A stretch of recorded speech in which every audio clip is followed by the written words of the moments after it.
ከእስራኤል የሚሰማው አነጋጋሪ መረጃ ነው። የኢትዮጵያ ወርቅ እስራኤል ውስጥ ከፍተኛ ወንጀል የተሰራበት መሆኑ ተጋልጧል። ጠቅላይ ሚኒስትሩ አፍንጫ ስር የተካሄደው ህገወጡ የወርቅ ንግድ ከዱባይ እስከ ቴል አቪቭ ድረስ አዲስ መነጋገሪያ ፈጥሯል። የኢትዮጵያ ወርቅ ከፍተኛ የወንጀል መረብ እየተካሄደበት እንደሆነ አዲስ መረጃ ሾልኮ ወጥቷል። በዝርዝር ይዘነዋል። ቻናሉን ሰብስክራይብ በማድረግ እይታዎትን ይጀምሩ።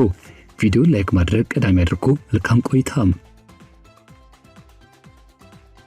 ሌካክ ኢንቨስትመንት በተባለ የኢንቨስትመንት ኩባንያ ላይ የእስራኤል ሴኩሪቲ ባለስልጣን ያካሄደው የወንጀል ምርመራ በእስራኤል የሐረዲ ሃይማኖታዊ ማህበረሰቦች ውስጥ ያለውን ከፍተኛ የፋይናንስ ተጋላጭነት ይፋ ማድረጉን ተከትሎ ከእስራኤል ጋር ትስስር አላቸው የተባሉ አካላት በኢትዮጵያ የወርቅ ዘርፍ ውስጥ የተከናወኑ ስላሉ የኢኮኖሚ እንቅስቃሴዎች አዳዲስ ጥያቄዎችን አስነስቷል። በኢትዮጵያ የወርቅ ማዕድናት ላይ ከተሰማሩ እነዚሁ ተቋማት ከፍተኛ ትርፍ ይገኛል በሚል ማታለል የፓንዚ አይነት ማጭበርበር ሴራ በተፈጸመበት በዚህ መዝገብ ላይ ትኩረት ያደረገው ምርመራ ይፋ የሆነው የኢትዮጵያው ማዕድን ሀብት ከፍተኛ ክትትል እየተደረገበት ባለበት ከአፍሪካ ቀንድ በህገ ወጥ መንገድ የሚወጣው የወርቅ ፍሰት ሪፖርቶች ባልቆሙበትና በኢየሩሳሌምና በአዲስ አበባ መካከል ያለው የረጅም ዘመን ዲፕሎማሲያዊ ግንኙነት በጸናበት ወቅት ላይ ነው።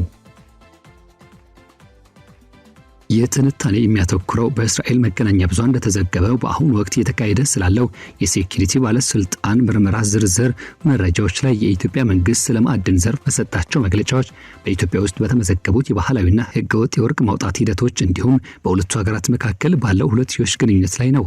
የእስራኤል ኮርፖሬሽኖች ስልታዊ በሆነ ህገወጥ የወርቅ ንግድ ላይ በቀጥታ መሳተፋቸውን የሚያሳይ መረጃ ተገኝቷል። ሆኖም ግን የሌካክ ክስተት እንደሚያሳየው ከሆነ በኢትዮጵያ ወርቅ ዙሪያ የሚነሱ ትረካዎች በግል ኢንቨስትመንት ሴራዎች ውስጥ እንዴት ጥቅም ላይ እንደዋሉ ፍንጭ ይሰጣል። ይህም በዋነኛነት ወደ ተባበሩት አረብ ኤሚሬት የሚመሩ የወርቅ ኮንትሮባንድ መረቦች መኖራቸውን በሰነድ የተደገፈ ማዕቀፍ ውስጥ የሚታይ ነው።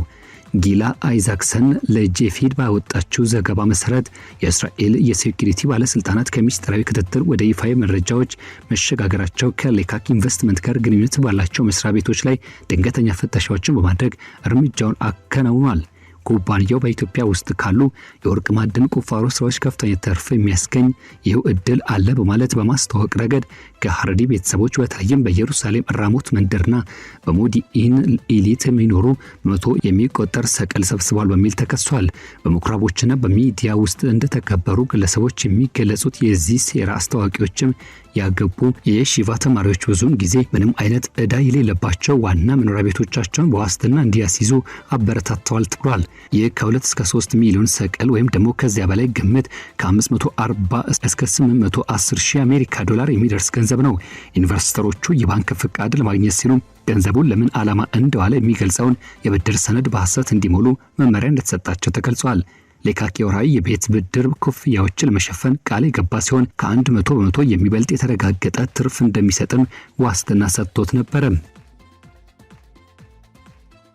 ታዲያ ይህ ኢንቨስትመንት መዋቅር የቆጵሮስ ተቋማትን ያካተተ ሲሆን ይህም ካፒታል ለማዘዋወር ዓለም አቀፍ ኢንቨስትመንት መሳሪያዎች ላይ የሚታይ የተለመደ ባህሪ ነው።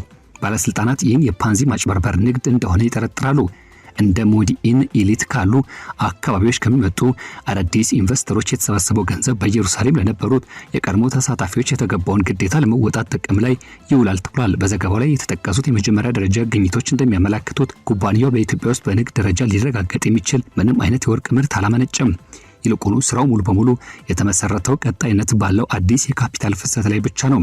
የማህበረሰቡ ውስጣዊ ትስስር የዚህን ሴራ መስፋፋት አፋጥኖታል። አዘጋጆቹ እንደ ሲያታ ዲሽማያ ሰማያዊ እርዳታ ያሉ ሃይማኖታዊ ጽንሰ ሀሳቦችን የተጠቀሙ ሲሆን የሃይማኖት ጉባኤዎችን የሚመስሉ ዝግጅቶችንም አከናውነዋል።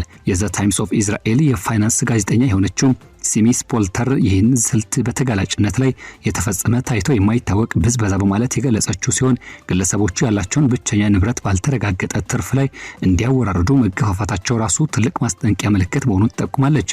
ሌካክ ኢንቨስትመንት በህግ አማካሪዎች በኩል የቀረቡትን ክሶች ሙሉ በሙሉ ያስተባበለ ሲሆን ከባለስልጣናት ጋር ሙሉ በሙሉ እየተባበረ መሆኑና እንደዚሁም እውነታው ሲጣራ መዝገቡ ያለ ምንም ክስ እንደሚዘጋ ሙሉ እምነት እንዳለው አስታውቋል። የሴኩሪቲ ባለስልጣኑ አስፈላጊውን ዝርዝር መግለጫ ሳይኖረው ከ30 ለሚበልጡ ኢንቨስተሮች የማስተዋወቅ ስራን ጨምሮ በሴኩሪቲ ህግ ላይ ሊፈጸሙ የሚችሉ እነዚህ ጥሰቶችን እንዲሁም ደግሞ ሰፊ ማጭበርበርና የስርቆት ምርመራዎችን እየመረመረ ይገኛል። የተሰበሰቡት ገንዘቦችም ወደ ኢትዮጵያ ወይም ደግሞ ወደ ቆጵሮስ ስራዎች መድረሳቸውን ወይም ወደ ሌላ አቅጣጫ መዞራቸውን ለማረጋገጥ የካፒታል ፍሰቱን እየተከታተለው ይገኛል።